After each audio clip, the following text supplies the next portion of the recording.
नमस्कार दोस्तों, कैसे हैं आप सब। माइथोलॉजी एंड व्लॉगिंग चैनल में आपका स्वागत है। तो चलिए वीडियो को शुरू करते हैं। महाभारत केवल एक महायुद्ध नहीं है जिसमें करोड़ों लोगों की जान कुरुक्षेत्र के मैदान में गई थी, बल्कि यह एक रहस्यों का भंडार है।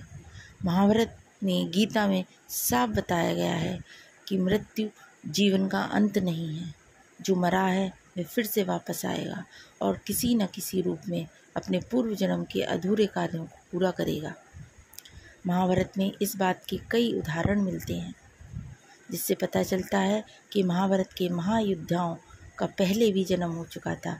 आइए जानते हैं महाभारत के महायोद्धा पूर्व जन्म में क्या थे। पूर्व जन्म में यह थे अर्जुन और कृष्ण। श्री कृष्ण ने गीता में अर्जुन तुम पूर्व जन्म में नर थे और मैं नारायण था। नर और नारायण ने दंभोदरना नामक असुर का वध करने के लिए जन्म लिया था। पूर्व जन्म में कौन थे भीष्म। भीष्म पितामह पूर्व जन्म में एक वसु थे। पत्नी की जिद में आकर इन्होंने ऋषि वशिष्ठ की गाय चुरा ली। इससे क्रोधित होकर ऋषि ने इन्हें पृथ्वी पर मनुष्य रूप में जन्म लेकर दीर्घ काल तक जीवित रहकर कष्ट भोगने का श्राप दे दिया।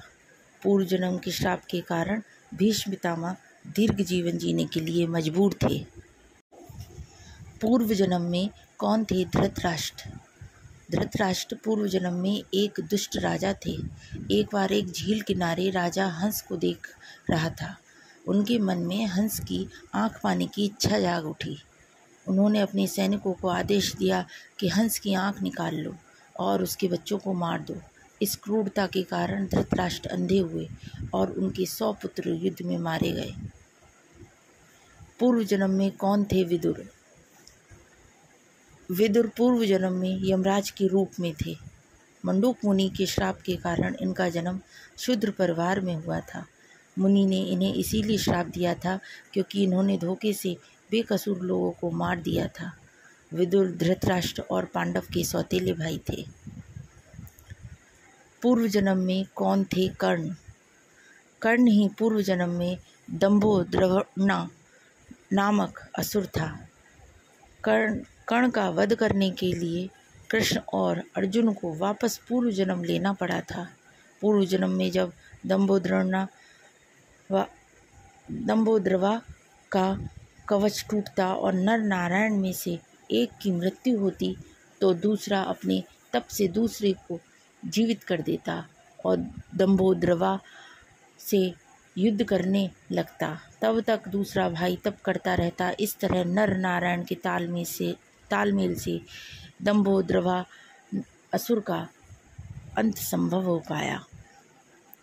पूर्व जन्म में कौन थी द्रौपदी। द्रौपदी पूर्व जन्म में एक विधवा ब्राह्मणी थी। उनकी इच्छा थी कि उन्हें अगले जन्म में सर्वगुण संपन्न पति प्राप्त हो और वह सदा सुहागन रहे। भगवान शिव की तपस्या से इन्हें 5 पति प्राप्त होने का वरदान मिला और यह पांडवों की पत्नी बनकर सदा सुहागन रहीं। पूर्व जन्म में कौन थे धृष्टद्युम्न। द्रौपदी के साथ इनके भाई धृष्टद्युम्न का भी जन्म हुआ था। इनके बारे में कथा है कि यह पूर्व जन्म में एकलव्य थे। गुरु द्रोण ने उनसे चोरी और शिक्षा ग्रहण करने के लिए दंड स्वरूप अंगूठा मांग लिया था। फिर भी एकलव्य ने बाएं हाथ से धनुष चलाना सीख लिया था। रुक्मिणी हरण के समय कृष्ण के हाथों एकलव्य मारा गया।